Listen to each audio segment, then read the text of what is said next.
The CCP, which rules by devious means, also essentially needs a corrupt society as an environment in which to survive. That is why the CCP tries everything it can to drag the people down to its own level. No business can be done without buying expensive meals and offering bribes. No wealth can be made without embezzlement and corruption. Having mistresses has become a social trend, and the honest get the short end of the stick.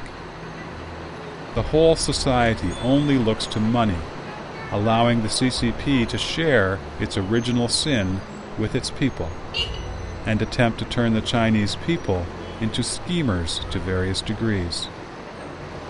Such a society is the environment in which the CCP feels the most secure. In the beginning of the 1990s, there was a popular saying in China, "I am a ruffian and I'm afraid of no one." This is the pitiful consequence of several decades of the CCP's iniquitous rule and of its imposing corruption on the nation. Accompanying the fake prosperity of China's economy is the rapidly declining morality in all areas of society. Corruption, malice, and degenerating social norms are commonplace. There is no longer any basic trust among the people. This is how the CCP's deceitful nature is eradicating the moral foundation that has long sustained the Chinese people.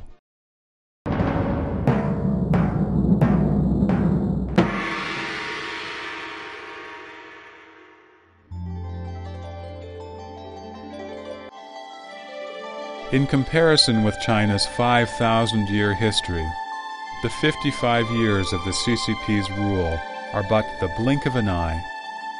Before the CCP came into existence, China had created the most magnificent civilization in the history of humankind.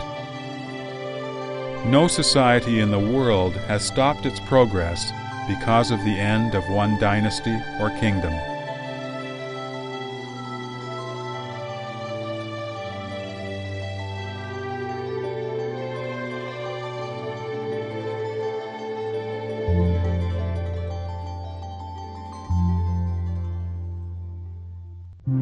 What will China's future be? What direction will China take?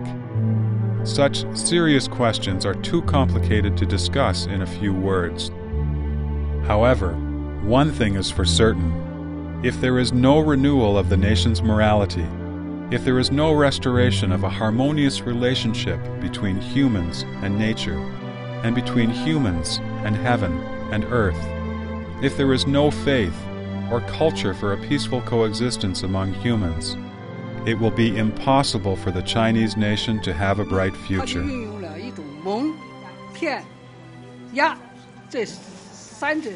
三管齐下。你假如多了大纪元这个酒瓶以后，你跳出去，对吧？自己把中国共产党的这一套拿掉之后，你会发现啊，原来我是彻底上当，我连思想自然反应都是共产党的那一套。如果大纪元退党网上允许的话，我帮我父亲退出这个共产党。我想这个酒瓶实际上解开了我的谜。To eliminate from our lives the iniquitous doctrines instilled by the CCP, to discern the CCP's utterly unscrupulous nature, and to restore our human nature and conscience. This is the first and essential step on the path toward a smooth transition to a society free from the Communist Party. Whether this path can be walked steadily and peacefully will depend on the changes made in the heart of every Chinese citizen. Even though the CCP appears to possess all the resources and violent apparatus in the country, if every citizen believes in the power of the truth and safeguards morality, the evil specter of the CCP will lose the foundation for its existence. All resources may instantly return to the hands of the just. That is when the rebirth of China will take place. Only without the Chinese Communist Party will there be a new China. Only without the Chinese Communist Party does China have hope. Without the Chinese Communist Party, the upright and kind-hearted Chinese people will rebuild China's historical magnificence.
归正道，江山抚清明，苍生归正道。